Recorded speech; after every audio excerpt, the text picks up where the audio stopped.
श्री गणेशाय नमः। बालकांड 353 दोहा।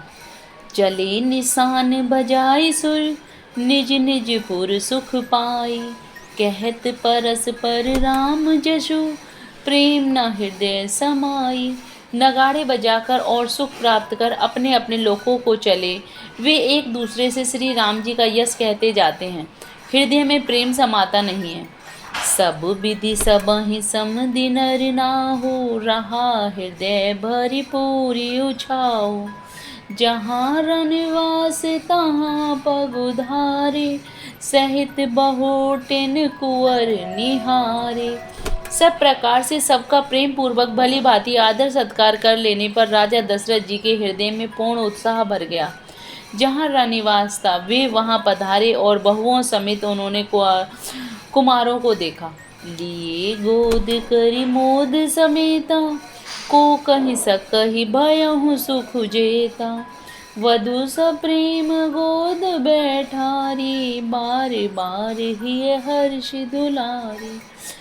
राजा ने आनंदित सहित पुत्रों को गोद में ले लिया। उस समय राजा को जितना सुख हुआ उसे कौन कह सकता है। फिर पुत्र वधू को प्रेम सहित गोदी में बैठाकर बार बार हृदय में हर्षित होकर उन्होंने उनका दुलार किया। देखि समाज मुदित निवासु, सबके उर आनंद कियो बासु। कहूँ भूप जिमि भयहु विवाहु, सुनि सुनि हर्ष होत सब काहू। यह समाज देखकर रनिवास प्रसन्न हो गया, उस सबके हृदय में आनंद के निवास कर लिया।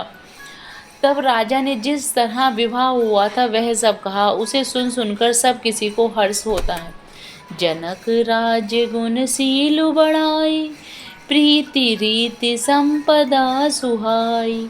बहुविधि भूप भाट जिमि वरनी, रानी सब प्रमोदित सुनि करनी। राजा जनक के गुणशील महत्व, प्रीति की रीति और सुहावनी संपत्ति का वर्णन राजा ने भाट की तरह बहुत प्रकार से किया। जनक जी की करनी सुनकर सब रानियां बहुत प्रसन्न हुईं। 354वां दोहा। सुनतः समेत नहाय नृप, बोली विप्र गुर ज्ञाति। भोजन कीनी अनेक विधि, घरि पंच गई राति। पुत्रों सहित स्नान करके राजा ने ब्राह्मण, गुरु और कुटुंबियों को बुलाकर अनेक प्रकार के भोजन किए। यह सब करते करते 5 घड़ी रात बीत गई। मंगल गान करहि वर भामिनी, भे सुख मूल मनोहर जामिनी। अचहि पान सब खाहु पाए, स्नग सुगंध भूषित छबि छाए। सुंदर स्त्रियां मंगल गान कर रही हैं। वह रात्रि सुख की मूल और मनोहारिणी हो गई हैं। सबने आचमन करके पान खाए और फूलों की माला, सुगंधित द्रव्य आदि से विभूषित होकर सब शोभा से छा गए। राम ही देखी रजाय छुपाई, निज निज भवन चले सिर नाई।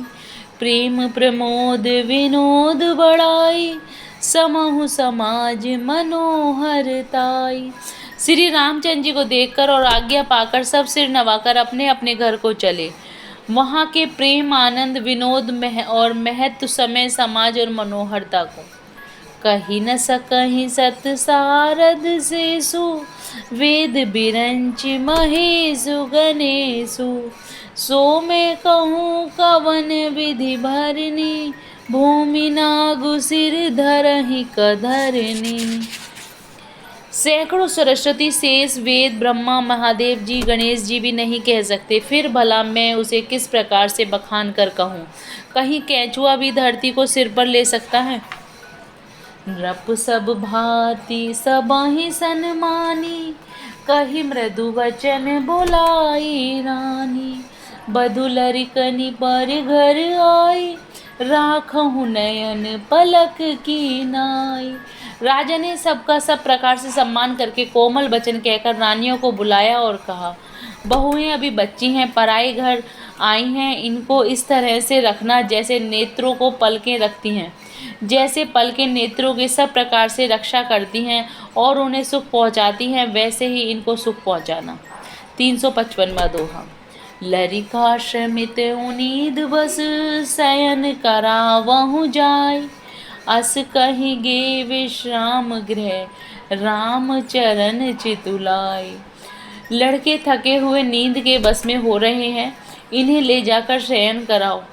ऐसा कहकर राजा श्री रामचंद्र जी के चरणों में मन लगाकर विश्राम भवन में चले गए। भूप भवन सुनि सहज सुहाए, जरित कनक मणि पलंग डसाए। सुभग सुरभि पे फेन समाना, कोमल कलित सुपेती नाना।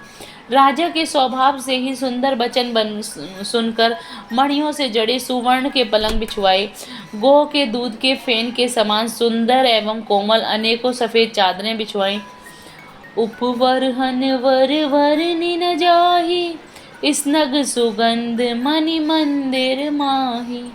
रतन दीप सुठि चारु चदोवा, कहत न बनहि जान जेहि जोवा। सुंदर तकियों का वर्णन नहीं किया जा सकता। मणियों के मंदिर में फूलों की मालाएं और सुगंध द्रव्य सजे हैं। सुंदर रत्नों के दीप को सुंदर चदोवे की शोभा कहते नहीं बनती।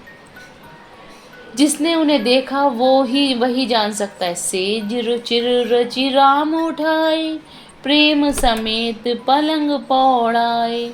आज्ञा पुनि पुनि भाइन दीनी, निज निज सेज शयन तिन कीनी। इस प्रकार सुंदर सैया सजाकर श्री रामचंद्र जी को उठाया और प्रेम सहित पलंग पर पौड़ाया। श्री राम जी ने बार बार भाइयों को आज्ञा दी, तब वे अपनी अपनी सैयाओं पर सो गए। देखी श्याम मृदु मंजुल गाता, कही सप्रेम वचन सब माता। मार्ग जात भयावनि भारी, कही विदितात ताड़ का मारी। श्री राम जी के सांवले सुंदर कोमल अंगों को देखकर सब माताएं प्रेम सहित वचन कह रही हैं। हे तात, मार्ग में जाते हुए तुमने बड़ी भयावनी ताड़ का राक्षसी को किस प्रकार से मारा। जय Shri Ram. Please like and subscribe the channel.